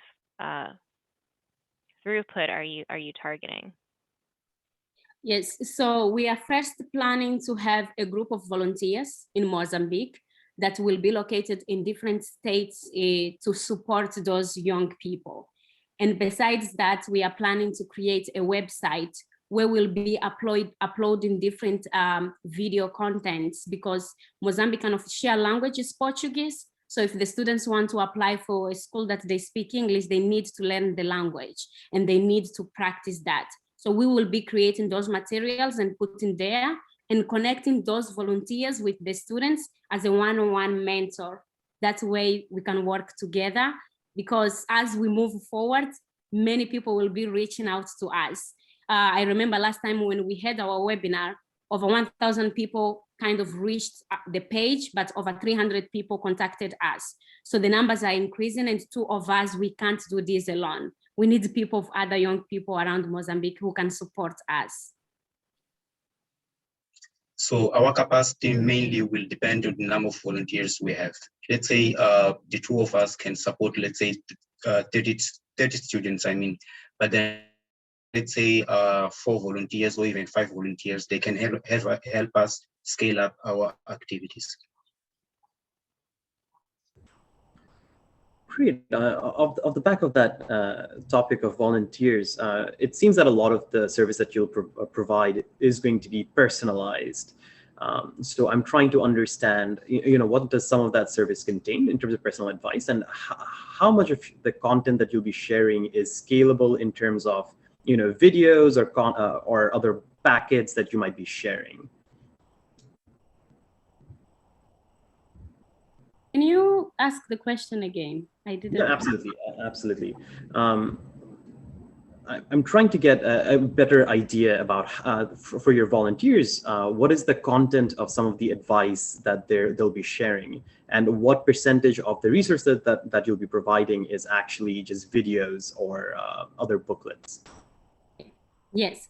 So for the videos, we will be most focusing on teaching them how to speak English. So videos about different classes with different levels. When it comes to one-on-one, the material that the mentors will be sharing with them is shaking up with them having a mock interview practice, so they can practice before they have the interview for the colleges. So the other part will be also reviewing the personal statement, giving them tips and advice. So those kind of informations. And we will also give materials in terms of giving a college tour online, kind of telling them about different colleges. So that kind of materials. I don't know if Paiva has something to add. Yes, our volunteers basically will be people who have gone through the whole admission process. So basically they understand the students' needs. So they will offer them what they have gained as experience while applying to college. Let's say if they want tips on standardized exams, they will be able to help them. If they want them to review essays and help them with grammar mistakes, they will be there for them. So anything they will need down the road, the volunteers will be there to support them. But in case they need something specific, they will contact us directly. So we'll redirect them to the volunteers. Got it. And so how many volunteers do you have now versus, and is there a pipeline that you've built up for additional volunteers to add on as you increment? Yes, so right now it's 2 of us plus 4 students, 2 students who are volunteers, and the other 2 are the ones who got accepted into university in Morocco and the African Leadership Academy. So one of the things that we do is to give back to the community once you get the opportunity. So in total, we will say that we are 6 people. But as we move forward, we are planning to host a webinar to present our program to our friends and in our network to see if we can get more volunteers to help us. Okay. Thank you. And we also have partnerships with local organizations in different states in Mozambique. So we will be having volunteers in those areas that have direct contact with the students. Great, thank you. Going to your budget. So currently it looks like the resolution funding will be closing the gap between your revenues and your cost. So after that funding, what are the plans for sustainability, like being able to sustain this program after resolution funding? I believe our main challenge right now, our main challenge right now come in terms of our fixed costs, because we have some materials that we need to buy in order to get started. But in the subsequent years, we won't need that much of money, because mainly our cost drivers are variable cost, which means that depending on students, our cost structure will be changing. So once we buy the materials that we need to get started, our cost will go down in subsequent years. And also, based on my personal experience, it was really hard to print and to find a computer. So since we have partnership in different locations in Mozambique, will be really important to provide printing machines to them and internet access that's actually not that expensive. And we will be doing through that the $5 and $30 that we'll be charging from the students. So we get the funding from the resolution project, we move forward with our website and first materials. And after that, the students will keep making payments to attend this program, $5 to $30 maximum. And from that, we will move forward into building a strong partnership and materials that they will have in local cities in Mozambique. Thank you. And just a quick follow-up. So the payment, I know the international students, students coming in from international schools will potentially be willing to pay or find it easier to pay. Do you think that the main target, which is the underprivileged schools, they will be able to afford this? Yes, that's the reason in the beginning we were saying that it will be free of charge, but after getting the feedback from the judges that we need to charge them to make strong sustainability, we reduced the price to $5. So there will be students in Mozambique that really have money and come from a high income, and there will be other ones that will have low one.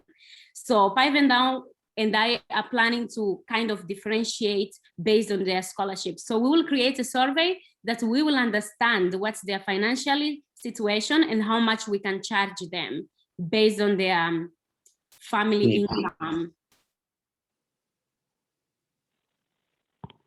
If I could just follow up on that point. So I guess I had thought $5 was kind of the basic subscription fee, and then it was up to $30 for additional services. I guess the question I'd have is, would you consider implementing a sliding scale? So to incorporate some of kind of like the financial background and needs that you just discussed, is it feasible to kind of scale up the subscription with the student's financial means? I didn't understand the question. Sure. So sometimes for certain services, I mean, it could be anything, right? It could be like tax preparation, it could be therapy. Sometimes the payment for the customer, which in your case is the student, could be adjusted based on how much income or how much assets they have.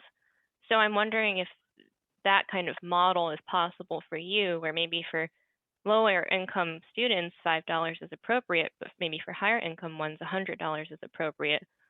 Is that something you've considered, and would it be feasible? Actually, I have experience working with a private organization that only target high income students, and usually they charge between $100 to $500. But we did ask ourselves if we should actually follow this kind of line, but because of our goals and our mission, we believe we shouldn't target those students because we want to create a social impact. So our main focus will go to those students who are not able to pay. Mm-hmm. And we are more than welcome to get feedbacks into ways to improve. Fantastic. And thank you so much for your presentation. That is time. Our final presentation will be Women Economic Empowerment Uganda.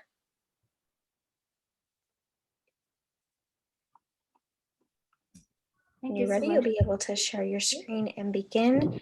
Just as a reminder, you have 20 minutes total. We encourage you to spend the first 7 or so on your pitch and leaving 13 for questions. I'll be keeping track of time in the chat. And whenever you're ready, you may begin. Thank you so much for the opportunity. This is Women Economic Empowerment Uganda. And let's start our screen sharing. All right. This is Women Economic Empowerment Uganda. And we are focusing on financial inclusion for village women in Kalungu, Luero district, without access to assets for security and financial literacy. According to the Financial Sector Deepening Uganda report of 2019, it was found out that most of the population of Uganda stays in villages, and only 19.68% of Ugandans do self. That is according to the World Bank report of 2019. This is mainly attributed to the inadequate access to financial services. And according to the supply perspective, that is the banks and microfinance institutes, they say it is costly to penetrate remote areas that are in rural areas and to set up formal financial services. And according to the demand perspective, The people in this area say that they earn irregular incomes, and the average loan demand per person is under $20, which is even 40% less than what microfinance institute gives. And they also say that the formal financial institutes have high interests that are offered on their loans. So Women Economic Empowerment Uganda is here to establish enhanced village savings and loans association for women. We emphasize enhanced because we are alive to the fact that these village association and village savings and loans associations are happening in villages, but they are faced by a lot of shortcomings, such as theft by members who collect the funds. Secondly, for loan defaulters, people take up loans and they never pay back. Thirdly, is that is the fact that this the funding that is generated from the savings are very small and do not satisfy the loan demand within the members. So what we are going to give as services, Women Economic Empowerment is going to provide a loan, is going to invest capital in their loan fund so that they are able to, women can always access loans of any amount, as long as they do not exceed the prescribed amount of 500,000 Ugandan shillings and 600 Ugandan shillings, as my colleagues will discuss. But also we are organizing them and giving them, they will have to elect their own leaders with us as supervision. So and we shall also provide them with materials such as passbooks, so that each member is able to track their savings and loans as they're issued by the groups. We are also going to offer selection, planning, and management course trainings to our members, and this will enable our members to select business ventures on a set of criteria, such as market trends, technical skills that they have at hand, and the profitability of that particular business in the market. And this will help us to combat the problem of loan defaulters, as members will be able to run their businesses effectively and pay back the money on time. I think I've talked about the services. My colleague will continue. Our implementation model, we're going to do three major stages: the preparation stage, intensive stage, and the maturity phase. With the preparation stage, we're going to do registration, negotiation with the community leaders, and we also did a community needs assessment. So far that one we are done with it. With the intensive stage, it's going to take us a maximum of 14 weeks. And within this period, we're going to do selection. We're going to formulate a constitution with these women. We're going to sit with them and formulate a constitution with them.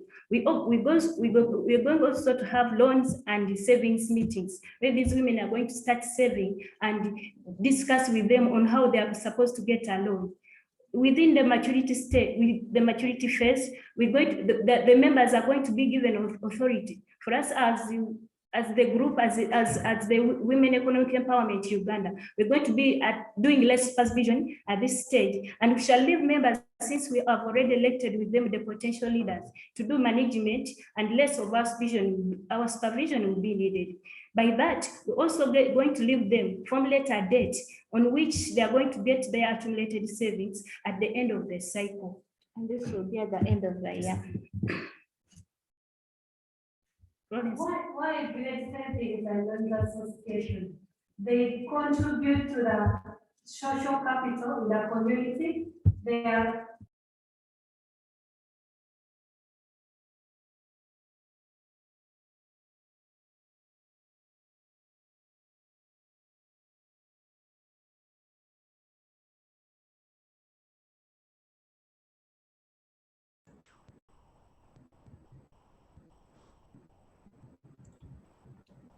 Sorry, Florence, you're on mute and we're not able to hear you.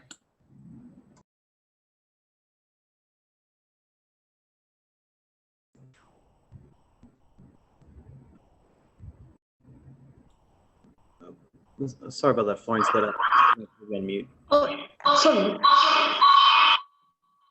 As I was saying, we are choosing Loans Association because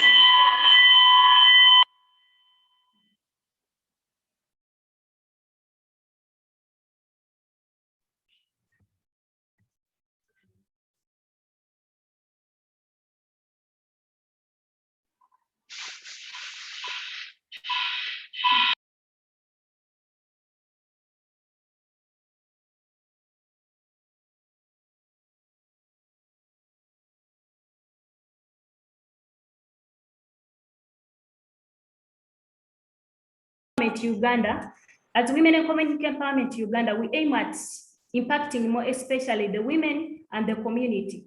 By doing the Village Savings and the Loans Association, women are going to be able to attain affordable credit, start up business, those who have not started up, and those whose business has been affected by the COVID will be able to get a loan to enhance their business. Financial dependence in their financial dependence will also be assured. Also to the community, it's going to create more employment opportunities. And all this will bring about empowering of women economically in this region. Next. We are also alive to the fact that there are some strengths, opportunities, and weaknesses and threats that come along. For example, the strength of this project is the commitment of the team leaders. We have the monitoring and evaluation team that is going to be accompanied by volunteers in the village. We also have available expertise from partner institutions. With the pastoral analysis, this is a what if analysis that we are attaching to our village saving. What if this happens? The political intervention is what if this political intervention happens? We're going to set mitigation measures. The technological issues, how people are going to access internet. So it means as Women Economic Empowerment Uganda, we have to teach them on how to use internet.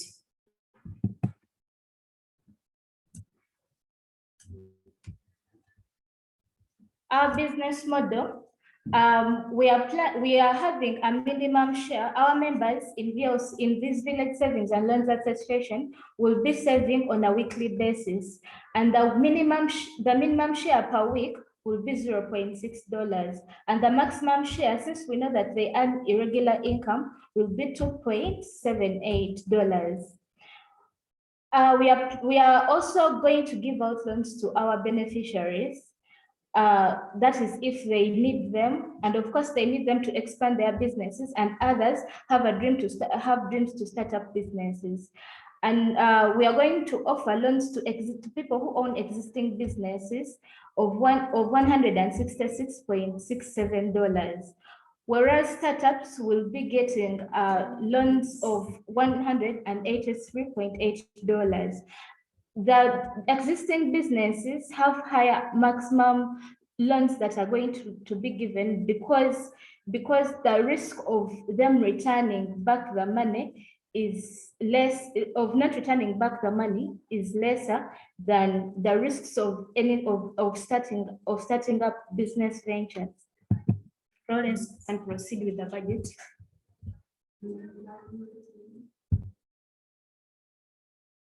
So we have a total budget of $7,990 with available income of $1,390, which we have used to carry out the community needs assessment, and we are asking for $6,600 from the Resolution Fellowship.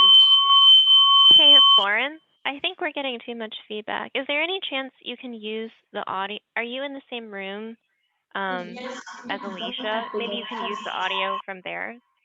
All right, I think that's Yes, the that problem. is the problem. But most of the budget, We have already an available income from our fundraisers and also from our savings, which equates to $1,390.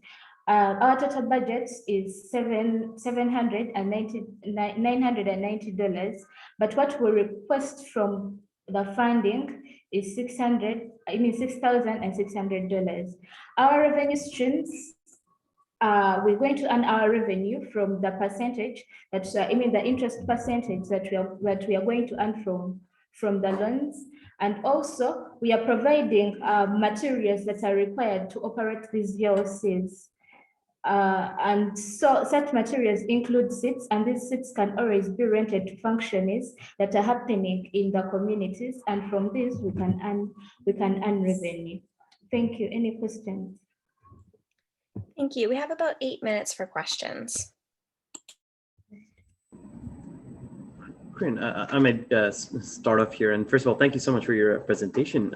Given that this the venture is a little bit more financial focused, it would be helpful to get a little bit more of a detailed walkthrough of exactly how that financial model is going to work.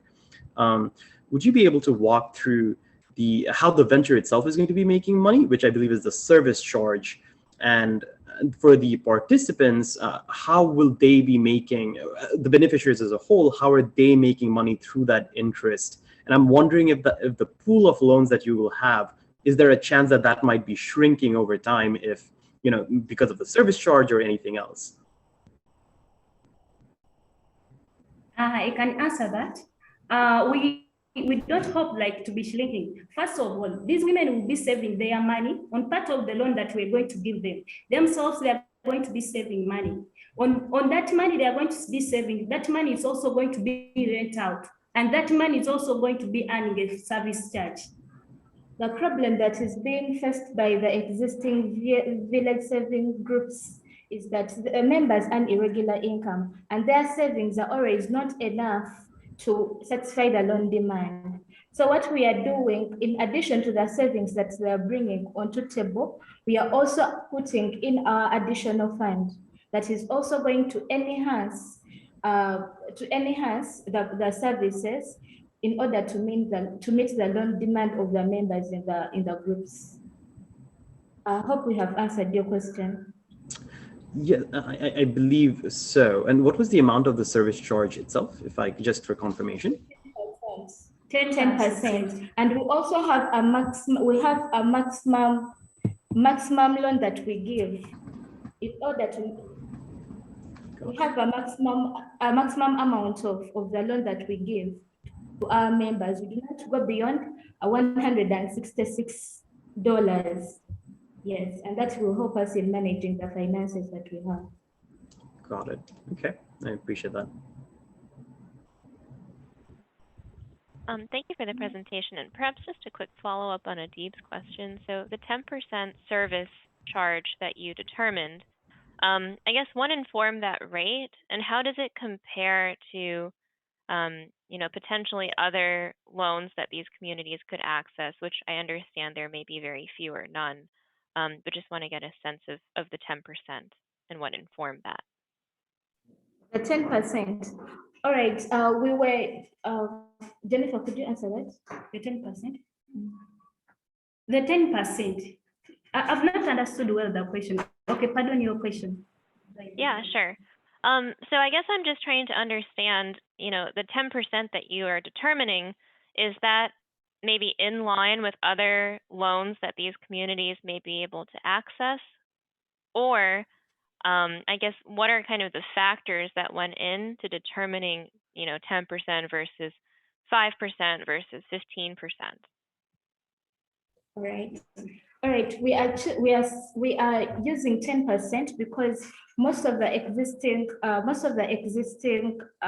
village saving groups are having they have approximately 10% service charge that they are offering. So we came to terms that maybe members have accepted and are okay with that particular interest. And we also improvise the fact that members will be paying off their loans in installments, so that the amount is not always a burden to them to repay.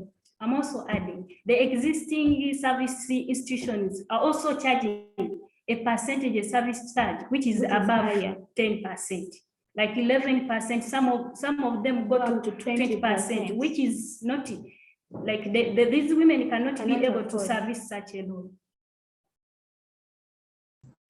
Another question?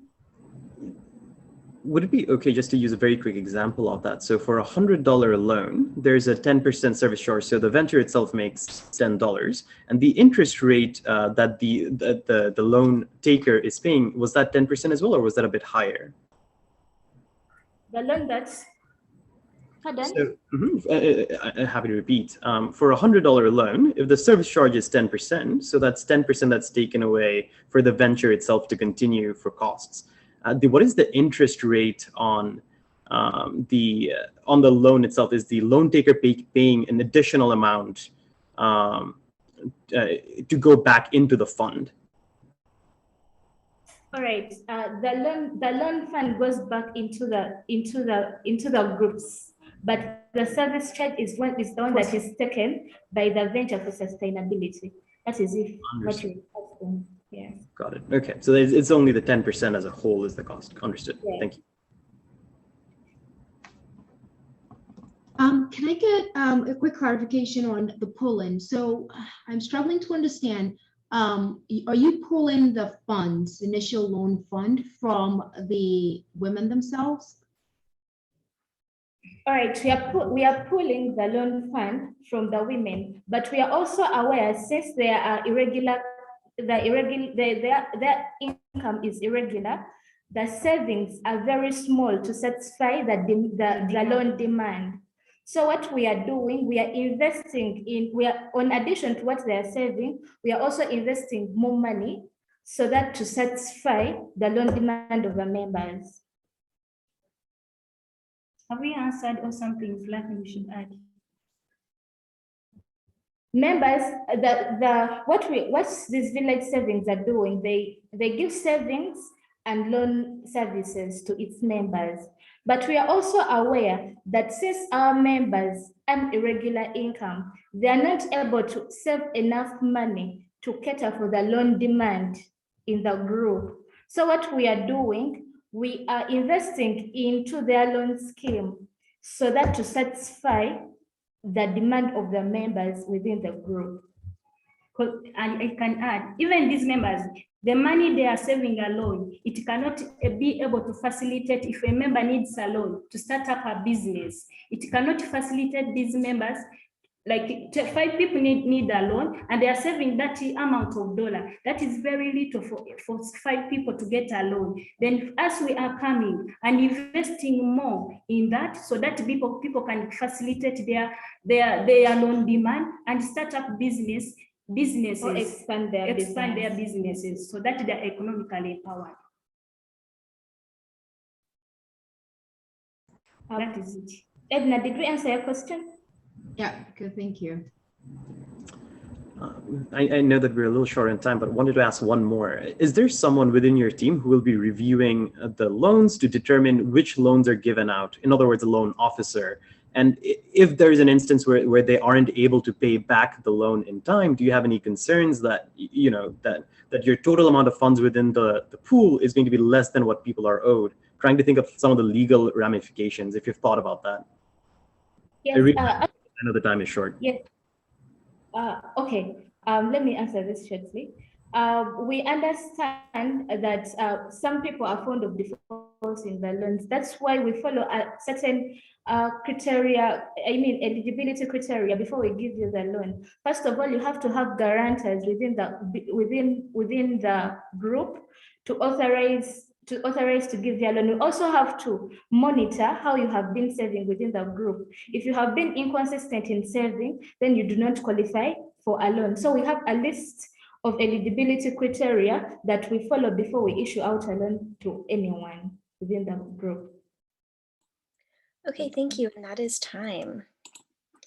Thank you so much. Thank you very much to all of our presentations today. We are very excited to hear what you had to share and the impact you're looking to make on your home community. So thank you so much for the bravery to share your ideas with us, especially in this format. We really appreciate it. And a big thank you to our judges, to Edna, Adib, and Evelyn for your expertise and questions. We're very excited to have some further conversations about these presentations. Competitors, just a reminder, I know Toby has already shared this information with you, but you'll be finding out on Monday if you were awarded a fellowship, and the live announcement of the fellowship will be Wednesday on Facebook at 12 p.m. and you'll receive 12 p.m. New York time, and you'll receive some information about that as well. And otherwise, best of luck. Thank you so much for your presentations. Judges, we're actually going to take a break. The other room is still going, so we're going to stick to that timeline originally proposed, which means we've got a little bit more time. We'll come back together at 12:30 on the other line. But Edna, if you want to stick around, Carly, Fiona, and I have a quick question for you, non-SVC related. But thank you all so much. Very excited to have this presentations today, and I'm excited for the announcement on Wednesday. Thank you, everyone. Thanks, everyone.